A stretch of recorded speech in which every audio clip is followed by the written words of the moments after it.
18 Agustus 2025 kembali dengan saya untuk pembahasan XAU USD.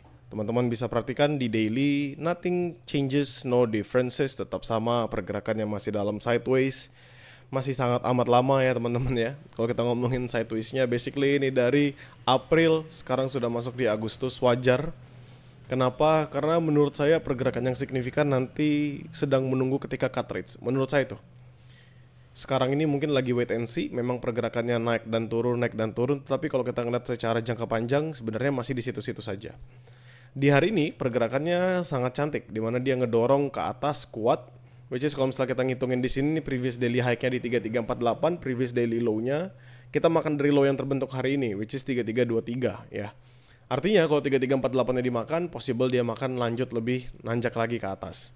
That's actually a basic explanation yang bisa saya jelaskan. Untuk sekarang no differences, no changes, no top gap yang terbentuk di sini, which is a good things. Kita ngelihat sellernya mampu untuk mempertahankan tekanannya, artinya dia masih bisa kedorong lagi ke bawah.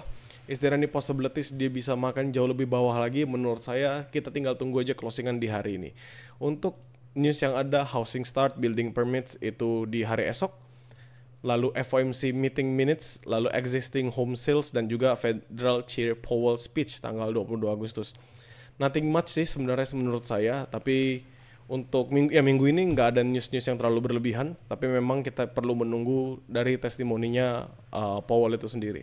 Dari yang saya perhatikan dari pergerakan ini masih possible adanya tekanan seller, jadi possible masih mengalami penurunan bagi XAU USD. Kecuali dia mampu untuk closingan di hari ini lebih tinggi sampai ke 3365, 3370, itu baru ada perubahan yang signifikan di market.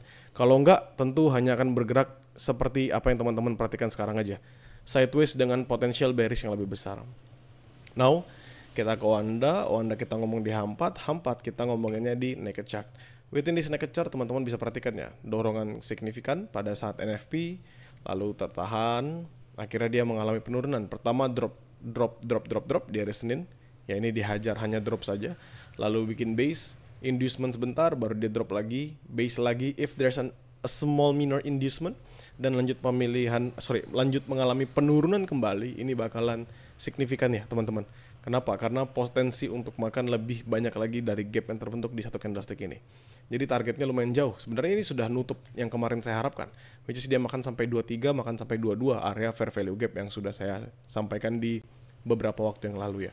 Dan sekarang dia mengalami bullish, tapi tetap pembentukannya masih dalam sideways yang ada semenjak dari hari Senin kemarin. Ya, Senin minggu lalu teman-teman. Ini dia sideways Senin minggu lalu, ketahan aja. No changes. Kecuali nanti dia berhasil break atas kayak tadi saya bilang 3365, 3370, potensial dia bisa bullish ke depannya. Kenapa? Karena terbentuklah yang namanya double bottom. Oke, jadi sejauh ini pembentukannya masih akan dropping, masih akan mengalami bearish sampai nanti dia berhasil menuju ya atau mencapai milestone dia nge-break 3365-an, 3370-an untuk nanti lanjut sampai ke 3400 kembali. Sekarang saya balik ke H1 tempat kita menganalisis dan menjalankan trend yang kita jalankan. Saya akan hapus beberapa yang tidak penting ini karena kita sudah dapatkan pembentukan barunya. Yang kiri-kirinya juga saya hapus.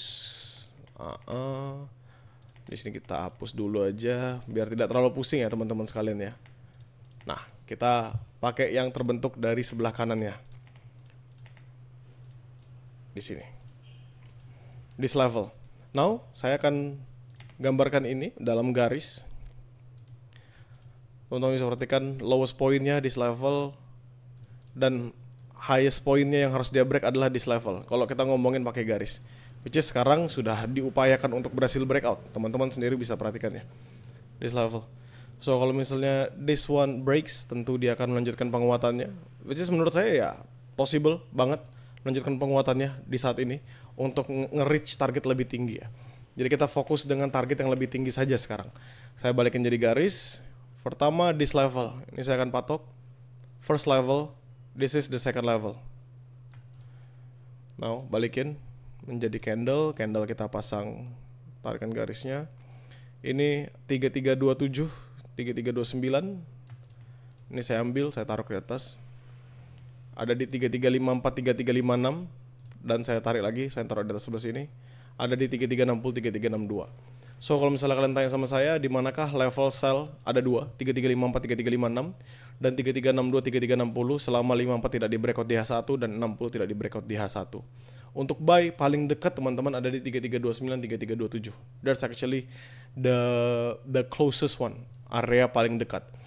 If I take only these small greens, kayak tadi saya bilang, ini kan perlu di breakout. Teman-teman tadi juga sudah paham ya, bahwa this level need to be break 3346. Seandainya dia bisa closing under 3346, ini adalah level yang bagus karena big potential dia bisa makan sampai 54 dan 56. Ada dorongannya lagi tambahan ke atasnya. Ya. So, ini saya ganti warnanya jadi hijau biar teman-teman paham ini cuma sebatas equilibrium. Nah, sekarang ini basicnya 2927 selama 29 tidak di breakout dia 1, 5456 selama 54 tidak di breakout di H1 dan 662 selama 60 tidak di breakout di H1. Basic ini buy high risk dalam H1-nya. Sekarang kita ngeliat dalam lower time frame. Kita cek M15 menarik M5. Ya, benar. Memang dia harus break this level kan. This level. Kalau dia mampu break, harusnya bullishnya lebih bagus lagi, teman-teman. Ya, harusnya dia bullishnya lebih bagus lagi. Jadi menurut saya sudah terlewat. Nggak ada lagi zona-zona yang lumayan dekat bisa kita perhatikan. Kalau sell paling dekat pun nggak ada sih. Sell paling dekat ya tadi 3354, 3356 aja. Menurut saya itu bisa menjadi patokan utama kita. Selebihnya sudah lewat. Tinggal ini ya, kalau misalnya nanti dia drop lagi nge-retest bawah, which is a good things, bisa makan either from this level or this one. Ada base minor 3341, 3339 atau di 3343. Ya at least di 3340-an lagi lah. Kalau dia drop ke bawah, itu base minornya. Untuk sekarang tinggal memastikan aja dia berhasil break this one. If this levels breaks, tentu dia bisa bullish lebih kencang lagi. Bullish lebih signifikan lagi ya, lebih tepatnya. Kenapa? Karena kalau kalian perhatikan di sini cuma tail aja. Ini tail, ini tail, ini tails, ini tails, ini tails. Nah ini one and only yang ada bullishnya. Jadi kalau dia berhasil kenceng, at least nggak usah lah kenceng-kenceng yang kayak sedalam ini atau sebesar ini. Yang terlalu tinggi kan teman-teman. At least setemen yang sebelumnya aja, candlestick M15 sebelumnya aja.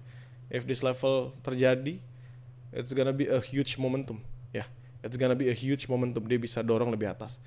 So menurut saya nggak ada sih zona demand atau supply minor. Menurut saya 3 zona yang terdekat ini sudah bisa menjelaskan dengan baik untuk pembentukan dari XAUUSD yang ada. Oke.